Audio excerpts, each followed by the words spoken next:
let's eliminate those frustrating duffed chip shots once and for all with a really simple tip and one drill that is going to eliminate them for good. What we're going to do is work on how to use the trail arm and how it can connect to your body, as well as having low point control so you can be precise and consistent around the greens. Let's get into it.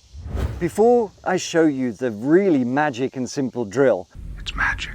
I just want to make sure that you understand what we're trying to do very quickly and give you one really amazing tip.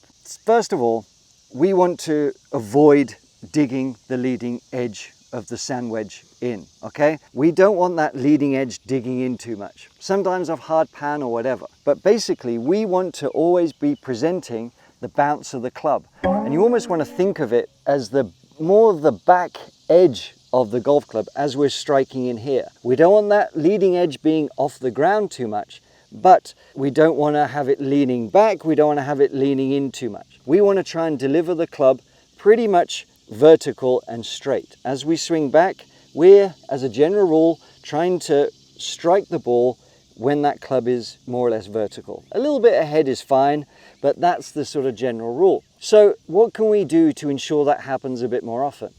Let's say you normally set up around here. You're probably thinking ball in the middle of your stance, down below your sternum here. However, what that does can basically make that shaft be the hands be too far ahead and that shaft lean digging in a little bit. So all we need to do is actually move that ball further forward. It might feel strange at first, but if you have it very far forward, almost like on the outside of my left foot, it's going to feel like, oh, that's way ahead.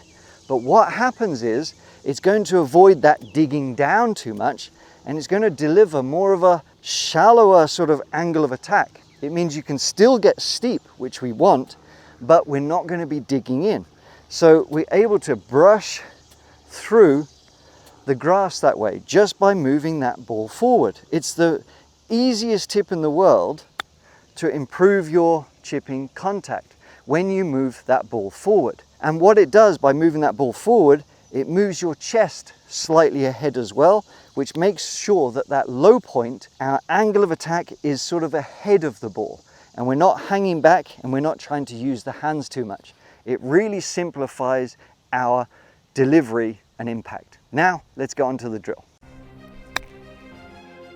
Having a decent short game is going to make your whole golf game so much more enjoyable. There's obviously so many variables when it comes to shots within 50, 60 yards of the green. We cannot possibly cover them all. But what I've put together here are the 4 very best lessons for the 4 most important shots that you need to hit. These 4 techniques will be used every single round you play, from bunker to pitching to chip shots. Whatever you face, we have to simplify it, and that's what this series has done. We don't have the time to practice and do as much as the tour players, especially to learn all the different variables. So that's why these lessons are what I give to people when I'm doing playing lessons, friends, students, the things that you can remember next time you're in a bunker. The simple keys for a basic pitch shot, so you know you can give yourself a good putting chance. Having a reliable method for a basic chip shot around the greens is going to lower your scores more than you can possibly imagine. Thousands of golfers have improved their short game from these very simple principles that you can apply today to your next round of golf. I'll see you on the other side. The benefits of this are so profound because for our chipping game, what it helps us do is understand what we're trying to feel when it comes to our body movement. You see, with chipping, a lot of times I see people just using their hands too much, or trying to not use enough of their hands, but they're just using their arms and they're staying put, then the wrists flip through, or trying to help it up this way. Basically, it's more like a real full swing than you might realize, because we still want a good sequence. We still need some form of connection and reliability. And it starts from the setup, and then it is about really understanding what we're trying to do with the body and the arms and how they can work harmoniously together to be able to deliver some form of consistency. And this drill really does give that aha moment because it's so effective. What we're going to do, you're going to take your setup normally, weight forward, and yes, I would actually like you to move that ball just a little bit further forward, an inch or so to what you normally would, just to help emphasize this. All right, so here's my normal setup, but what I'm going to do is remove my lead hand, my left arm, and I'm going to place it on my trail arm bicep here. What that's going to do is help me almost compress it a little bit. I'm not really squeezing it in tight, I'm just compressing it onto my chest here. So I'm making sure that my sort of lower arm, inside arm, is connecting to my upper chest and rib cage a little bit here. By doing this, I can't realistically just use my wrist. I can't realistically use my arms because doing any of them fires my body to work a little bit better. I can feel it within here, my core, my chest, my sternum is more the guiding point rather than the club head or my hands. I'm not feeling too tentative in the hands. I'm holding the club pretty lightly, but I've got a good grip on it, kind of like a hammer, or I'm not letting the bird fly away basically, if I was holding a bird in my hand. But by connecting my upper chest and doing smooth, slow movements this way, feeling like I'm almost chipping with my core and my club and arms are just following, it gives a very different sensation of being a lot more organized. And you can hit shots like this, okay, until you get used to that sort of feeling of like, what do I need to do?